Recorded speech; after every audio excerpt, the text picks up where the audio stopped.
Bendiciones, qué bueno volver a verles y saludarles y bendecirles en el día de hoy. Dios es bueno, siempre decimos que el que tiene una palabra lo tiene todo.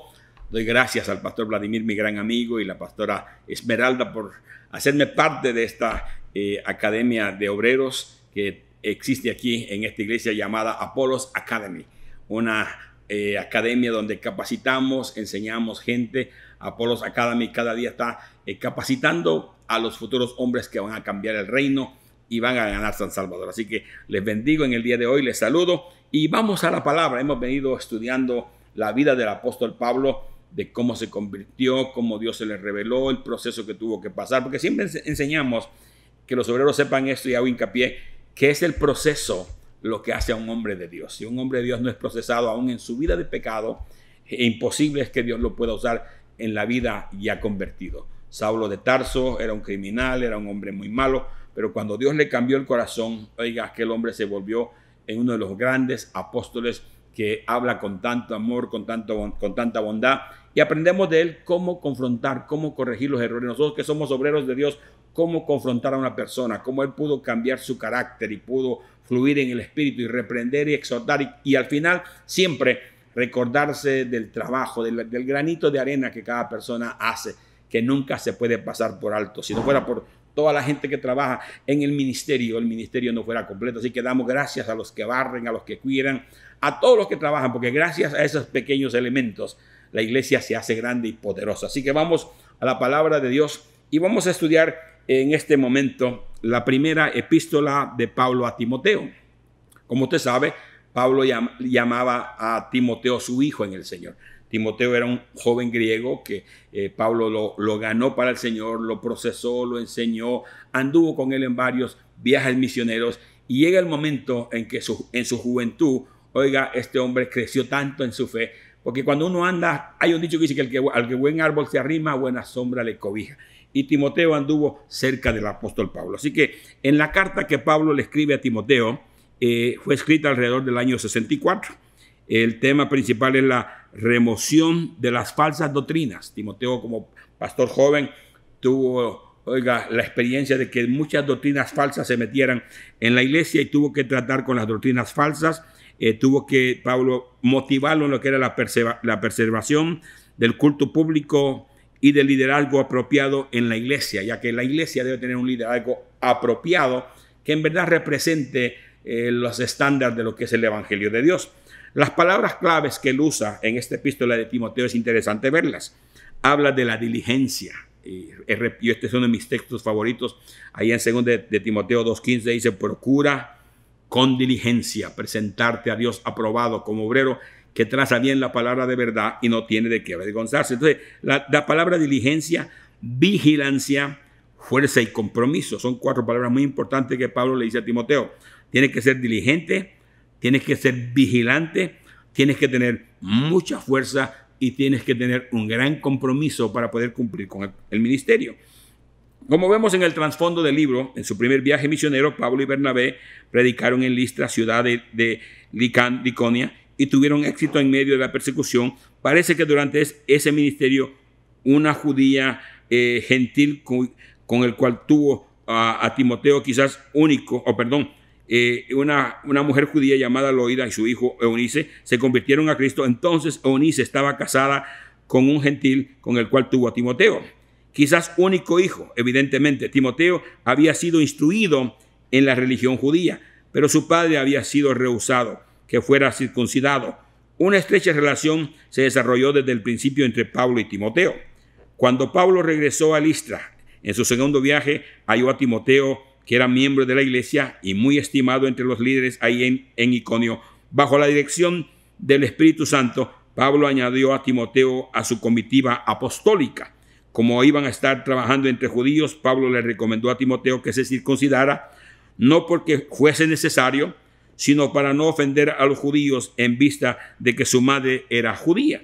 Ahora, es interesante cómo el autor enseña algunas partes importantes en esta carta. Todas las epístolas pastorales de Pablo en 1 Timoteo 2, y Tito y las cartas que él escribe indican que el apóstol Pablo es su autor. por añadidura. La tradición insiste unánimemente de que Pablo las escribió.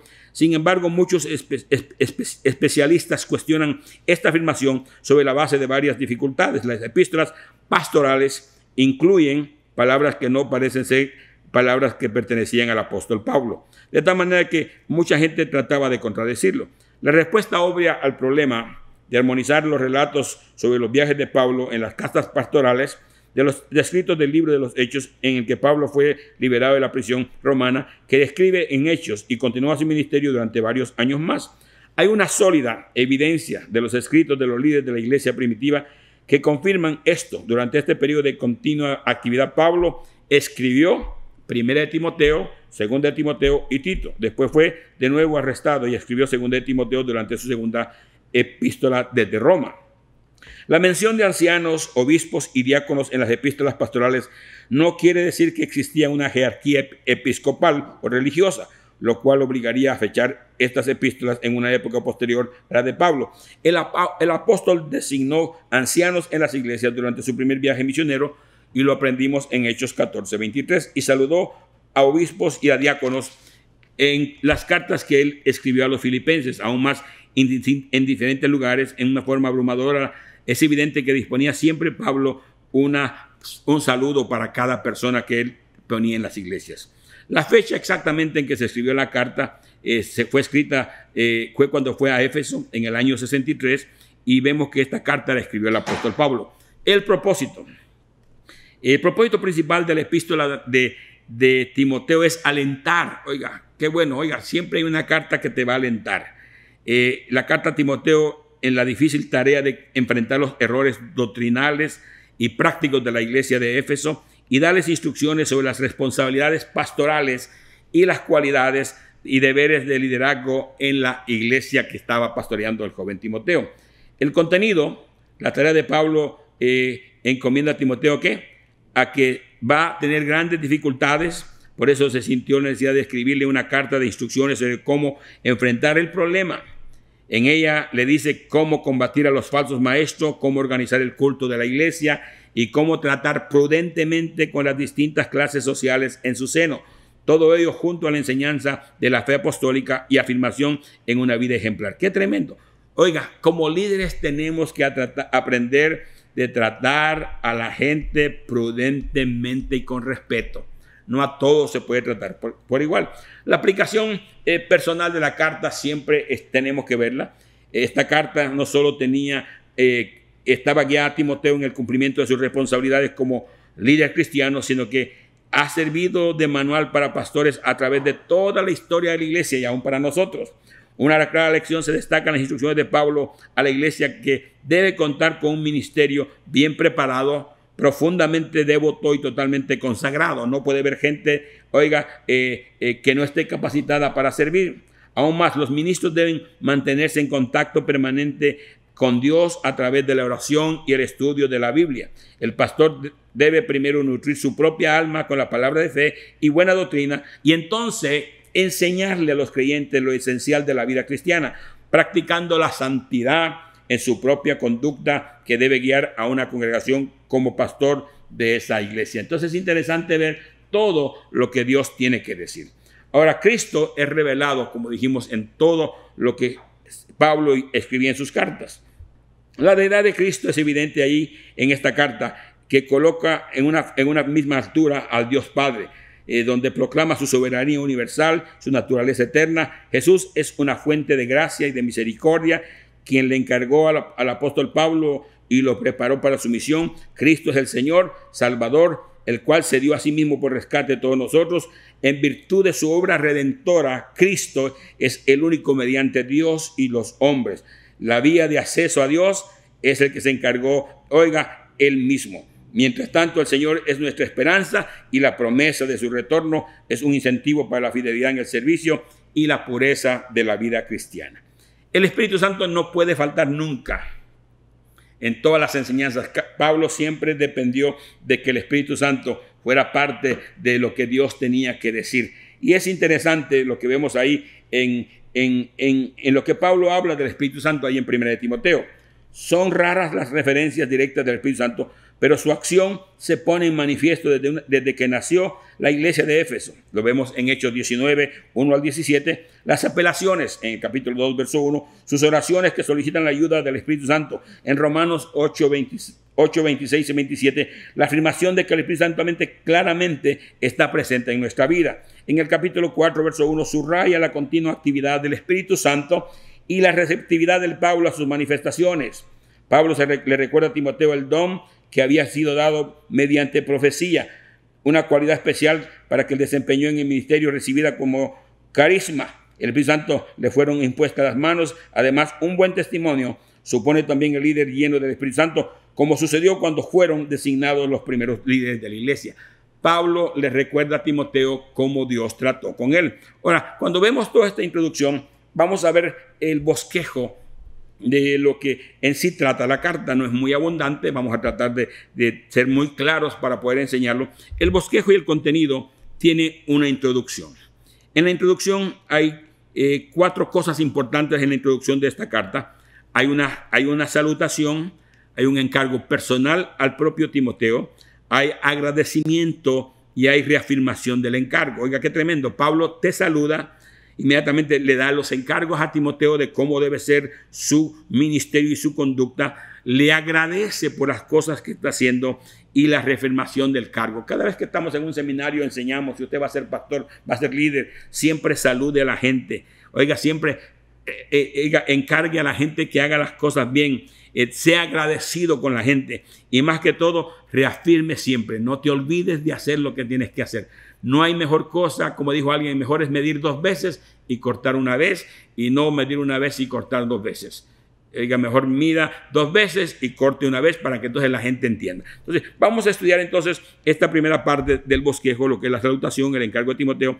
Y ahí vemos nosotros en el capítulo 1 del verso 20 las recomendaciones que él le hace. Y es interesante ver lo que le dice ahí. Entonces vamos entonces al capítulo 1. Dice: Pablo, apóstol del Señor Jesucristo, por mandato de nuestro Dios, Señor Salvador y del Señor Jesucristo, nuestra esperanza. Oiga, Dios es nuestra esperanza. A Timoteo, verdadero hijo en la fe, gracia, misericordia y paz a Dios, Padre y de Cristo Jesús nuestro Señor. Qué tremendo el saludo de Pablo, siempre recordándole que Dios es el grande, que es nuestra esperanza y de que de la gracia que tenemos de predicar la hemos recibido de él. Es interesante cómo él menciona el encargo. Oiga, el encargo que le da es lo que tiene que hacer. Le dice: ninguna otra doctrina debe entrar aquí.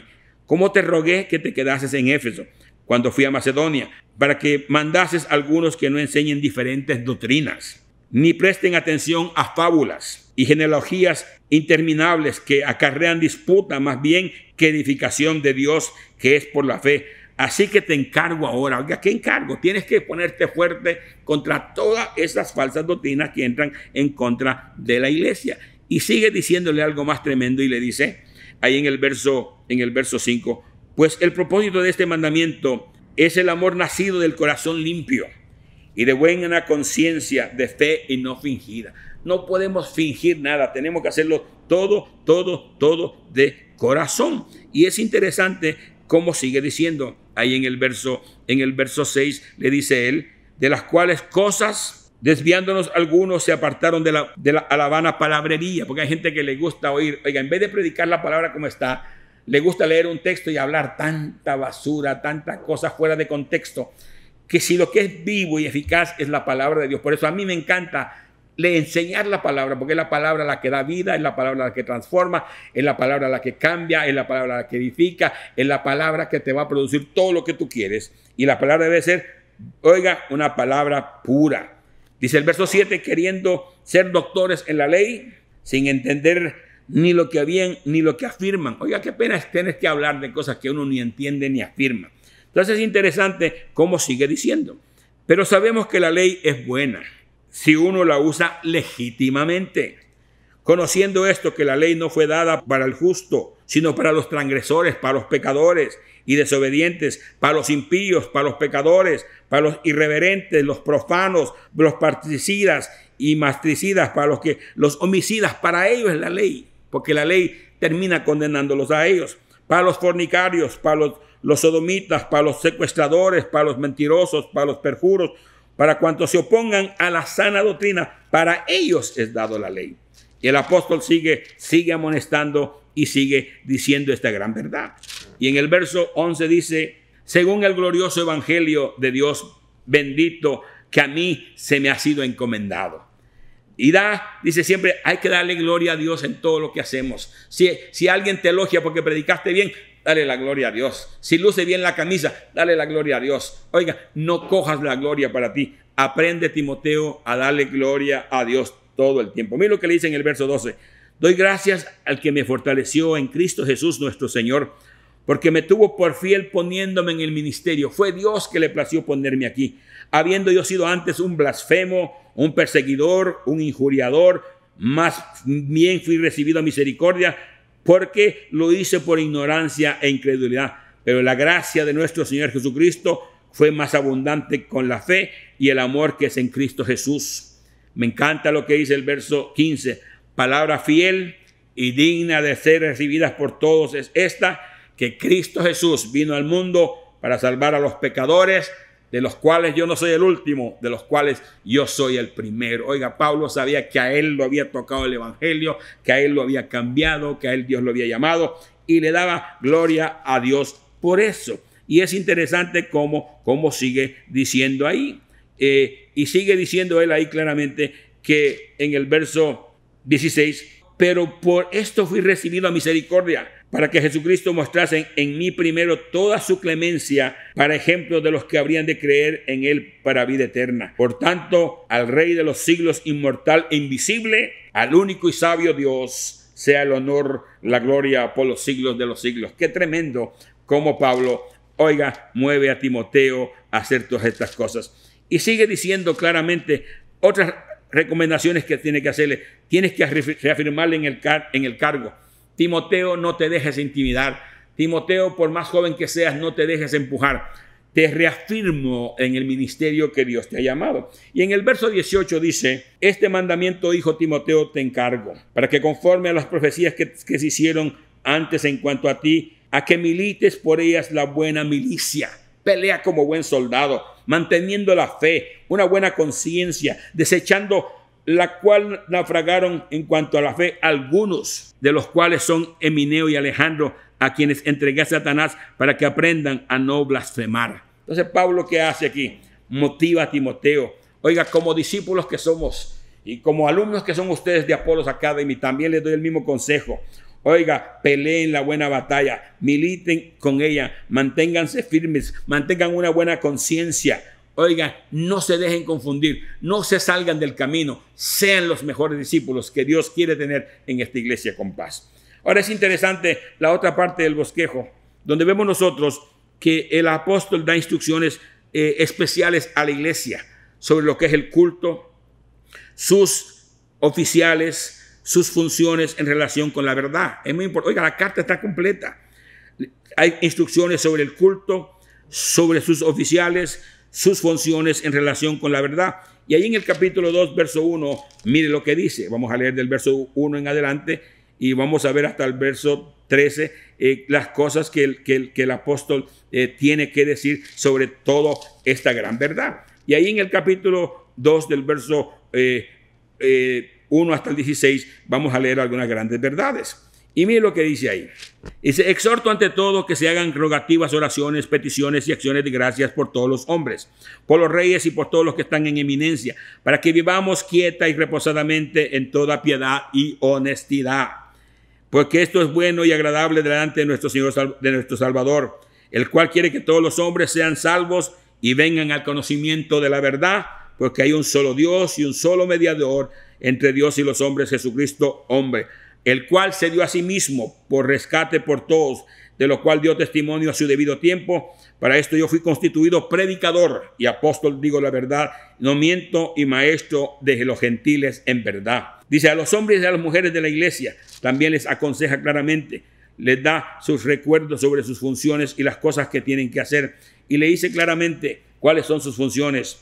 Dice aquí: quiero pues que los hombres oren en todo lugar, levantando manos santas sin ira y contienda, Asimismo, que las mujeres se atavíen de ropa decorosa, con pudor y modestia, no con peinado ostentoso, ni oro, ni perlas, ni vestidos costosos, sino como buenas obras, como corresponde a mujeres que profesan la piedad. La mujer aprende en silencio con toda sujeción, porque no permite a la mujer enseñar ni ejercer dominio sobre al hombre, sino que estar en silencio. Porque Adán fue formado primero, después Eva, y Adán no fue engañado, sino la mujer engañada ocurrió en transgresión. Pero se salvará engendrando hijos si permanece en la fe y en el amor y santificación de la palabra de Dios. Entonces es interesante cómo el apóstol aconseja de cómo debe hacer las funciones de las personas. Y ahí claramente Dios dice que tenemos que aprender ¿a qué? A ser personas que estemos dispuestos a servirle a Dios. Ahora viene la parte más importante, donde viene ahora la función de los oficiales de la iglesia y las funciones en relación a la verdad. Y lo encontramos en el capítulo 3 del verso 1 al 13 y del capítulo 3 del verso 14 al 16. Y vemos ahí que el apóstol dice en esa parte de lo que es su función de los oficiales de la iglesia como los diáconos, requisito del obispo, dice. Palabra fiel, si alguno anhela obispado, buena obra desea.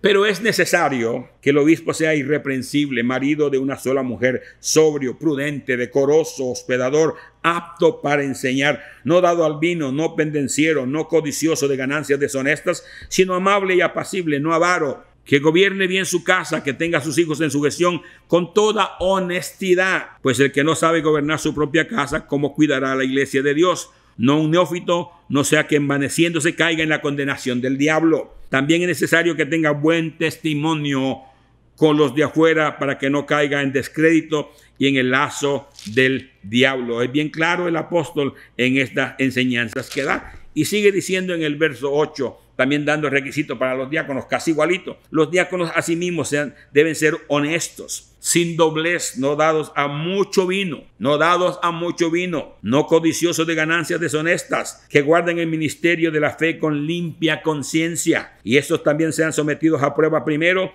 y entonces ejerzan el diaconado si son irreprensibles. Las mujeres asimismo sean honestas, no calumniadoras, sino sobrias, fieles en todo.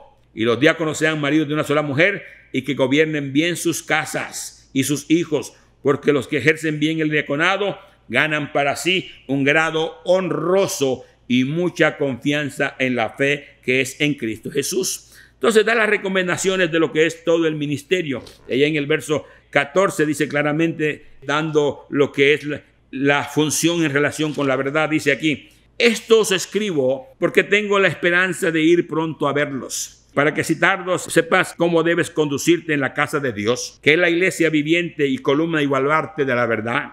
Incertidumbre grande es el ministerio de la piedad. Dios fue manifestado en carne, vivificado en espíritu, visto por los ángeles, predicado a los gentiles, creído en el mundo y recibido arriba en gloria. Tenemos que aprender a conducirnos y a portarnos correctamente dentro de la iglesia.